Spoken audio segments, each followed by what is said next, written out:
Even Steve Jobs understood that this thing won't scale big, and he created what today's largest market cap company by realizing that what we can do is create a closed ecosystem. And if what you do is so distasteful your competition won't copy you, it's the ultimate blocking strategy. Even my own team in Barcelona figured out if we can control the ball 76% of the time, and they figured it out over a decade ago, we'll be the most winningest team on the planet. And so, the question I leave with you is, where is the constraint in you, your business model, and ultimately the industry? And if you figure it out and get control, you win, and you win big. On December 7th, 1903, Orville Wright was the sole passenger in the first powered airplane flight, and he flew it at 6.8 miles per hour. Some of you might have flown to this event on an Airbus A380 that holds 853 people and travels 634 miles per hour. Now, Elon Musk, CEO of SpaceX, is working on a city-to-city rocket that will travel from Los Angeles to Toronto in 24 minutes. That's what we call scaling up, making things faster, better, and much more effective. When it comes to scaling up a business, Verne Harnish has done more for scale-ups, the unsung heroes of our global economy, than any other human being on the planet. This year is the 30th anniversary of the Entrepreneurs Organization, or EO as it is commonly called. The Vern founded and is scaled to over 12,000 members worldwide. It's also the 25th anniversary of the Executive CEO program held at MIT called The Birthing of Giants, which Vern also founded. Plus, it's the 20th anniversary of his amazing company called Gazelles, with over 230 partners around the globe. Vern also chairs Fortune Magazine's annual Scale Up Summit and is their venture columnist. Vern is the best-selling author and in-demand speaker, father of 4, and a card-carrying member of the International Brotherhood of Magicians. Get set for some magic. Vern is an amazing dude. Give it up for my dear friend, Verne Harnish. That's awesome. Thank you. Thank you. Got it. Yes, I know what you're thinking. Joe and I, where are you? I'm surprised you didn't mention this. You know, we're kind of an intimate group, that there's something little known about me. And given the dirty blonde hair and the glasses that I have, that I am actually the secret love child of Bill Gates and Martha Stewart. And if you don't believe me, there it is, right there. So, and being a mama's boy, and you know, many of us entrepreneurs in this room, we are just one decision from going to jail. And in fact, you know, Joe, Dan, where are you? You guys were sitting there talking about the definition of an entrepreneur, and you guys really didn't get it right. It's actually a French term that means pay no taxes. And so that's what we've always been as entrepreneurs. But here's why we're here to talk about. You know, it's an interesting thing. There are many, many startups, 11,000 startups every hour in the world. In fact, that means right now, hundreds of thousands of people are moving into their parents' basements as we speak. And that was a JP line. I knew it wouldn't work. And 76% of those companies actually have no more than just the entrepreneur as their employee, which means many of those are even overstaffed. Just let it roll, let it roll. Yeah, really, the challenge is we have too few scale-ups. And Joe was right. 92% of the job growth and the innovation since the Great Recession was driven by companies like you in this room, 10 million to 1 billion.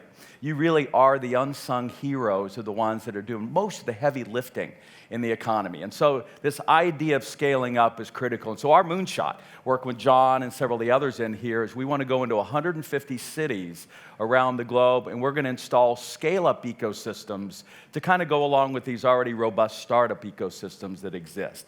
And that's our way of impacting tens of thousands of what we think are the companies that can do these moonshots to save the planet. And we know it works. There, by the way, is one of our latest success stories. He's a unicorn down in Australia. They went public 23 months ago at $4.2 billion. And I checked just this morning, $11.74 billion just less than 2 years later. And so they're doing well. The latest, I think, upcoming unicorn is Paul Wedgwood with Splash Damage. And I had a chance to kind of hitch a ride with him. And I was happy to see there in the back was a copy of the book. And so I want you to put into your mind, Ferrari equals scale up, all right? And you've got them both. But what is it that gets in the way? And that's this one idea that I want to share this morning.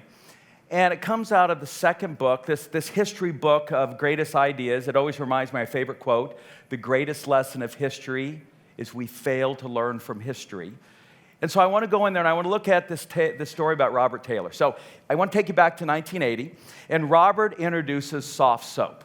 Now, a lot of you are too young in this room to know that there was a time when we actually had these things called bars of soap, and we didn't know whose genitals they had touched last. I mean, I want you to think about that and realize that we have solved this problem.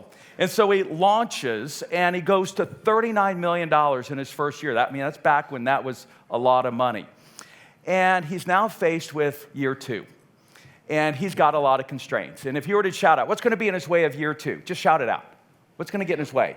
Yeah, cash. Obviously, growth sucks cash, system, supply, employment, distribution, taxes. Yet, he realized and he got wind that Colgate-Palmolive was going to rip him off yet again. And so he stepped back, and this is the decision you must discern why you're here and for your company. And that is, where is the constraint? Now, a lot of people say we got to go out and fix problems, but I don't know. I've never found that really useful as a concept. It's hard for me to get my head around that and my arms around it. But if you can think about what is constraining you and your industry and your company, and you can get control of that, then you can begin to scale enormously. Hey, I hope you're enjoying this video, and I want to let you know that I have a new book that's come out, and if you'd like to get it absolutely free, there's a link below in the description, or you can wait till the end of this video, or you can simply go to joesfreebook.com and you can get a copy there. And so he stepped back and he realized there was the constraint. It was the pump.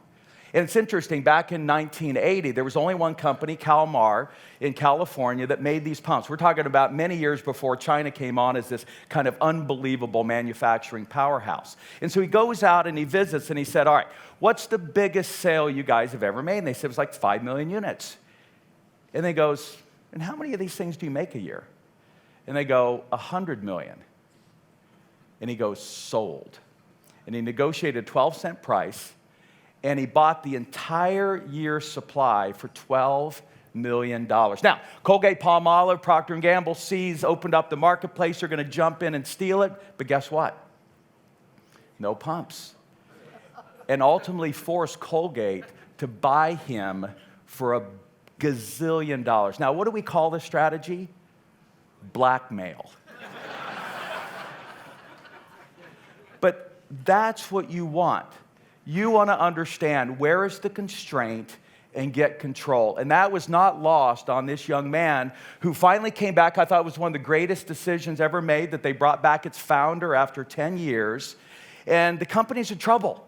And he's launching this new product, the iPod, and he had already been ripped off once by his good friend Bill Gates, who took his operating system. And he wasn't going to let it happen again. And he knew this case study.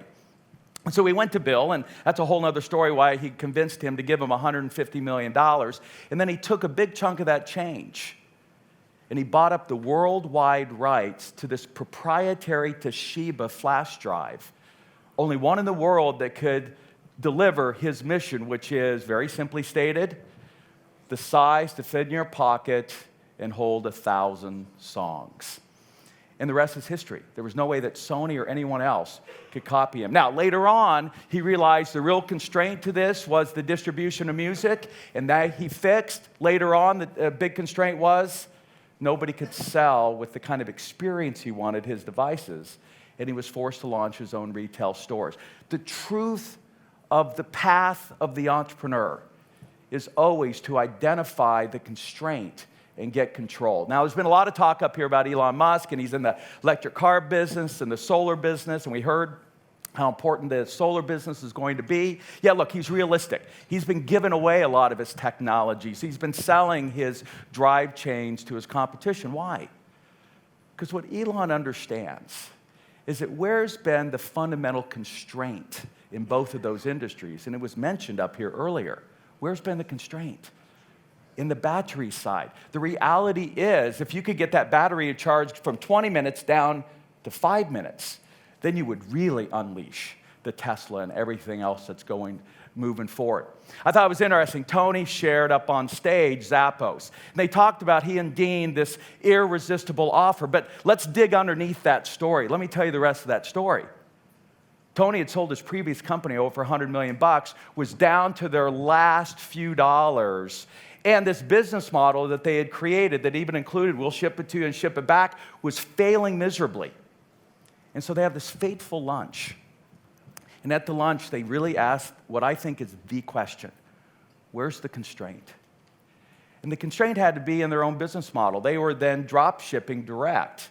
And that was the most inexpensive way to do it. Yet, the manufacturers were limiting them to the supply they could get and the different various models which their stores had preference on. And his partner Fred said, look, if we could get access to all the inventory, I could triple revenue in the next 12 months. And so what they did is they went north 2 hours and bought a little retail store in Willows, California, so they could then get access, like all the other retailers, to the full line of product. They realized they needed to fund their own inventory, but when they did, their revenue popped 5-fold in the next 12 months.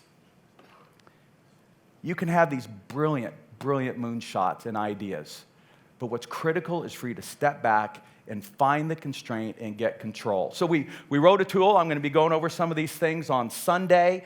And one of those is to create what I call the one-phrase strategy. If you figure this out, you win huge. IKEA, the constraint, we have to store and ship air. And so they perfected. Even though only at 6.8% market share, they'll do $37 billion this year, they figured out how to take the air out of the process. By the way, I love this. Happy birthday, IKEA. There's your cake. F you. Their latest, though, they just bought TaskRabbit. They know where the market's going, and that's going to remove a constraint so that elderly can now buy and have assembled their product. Southwest, let's get that hunk of metal in the air. Every decision they made was to do that. Dell, we have a melting block of ice. He took that company to $1 billion in 7 years and lost it all. And the board fired everyone except Michael, brought in Tom Meredith, and Tom figured out that's what we've got to do to make this business model win.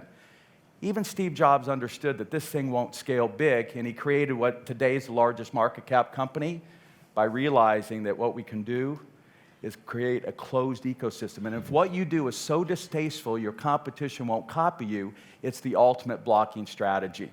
Even my own team in Barcelona figured out if we can control the ball 76% of the time, and they figured it out over a decade ago, we'll be the most winningest team on the planet.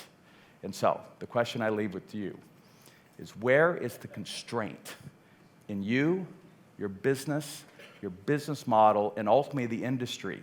And if you figure it out and get control, you win, and you win big. We'll see you tomorrow. Thank you.